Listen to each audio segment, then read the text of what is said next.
Ahoj, jmenuji se Alžběta Nováková, jsem převážně divadelní herečka a improvizátorka a mám za sebou už nějaké filmové zkušenosti a filmovému herectví se plánuju věnovat nadále.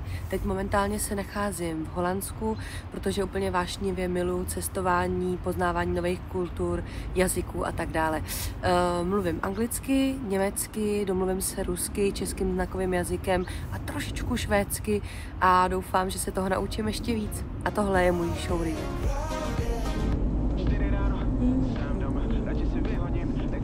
My jsme s holkama ze Zdrávky taky měli takovou teorii.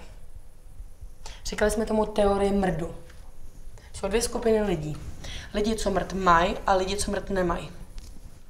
Podle mě prostě nemáš mrd.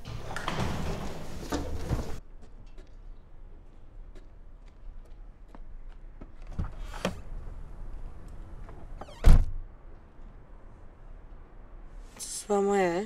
Já za to nemůžu, že to Tesco zavřený, ne? Já jsem říkal, že je zavřený. Co jsi říkal? Nic si neříkal. Protože jsi ho nenechala, Hanu. Hele, loni to jelo non-stop, jsem tam byla ve 3 ráno. Já jsem věděl, že to není non-stop. To je zavřený. Nebyl jsem si jistý, jestli to náhodou Vidíš to, nebyl si jistý. Ale říkal to. A ty jsi ho slyšela, já jsem ho neslyšela teda. Chci utíct. Utekla jsem už v prváku na Zdrávce. Kvůli chlapovi samozřejmě. A on se pak na mě vykašlal, tak jsem se vrátila domů. Tak podívejte se, pane Varholovský. Nebo mám spíš říkat pane Sůra. No jo. My víme, že jste pan Sůra a taky víme, že ten mrtvej chlap u vás ve obejváku byl divák představení, ve kterém jste vy hrál. Právě mi umřelo. Co ti jako umřelo? Baterka, ne?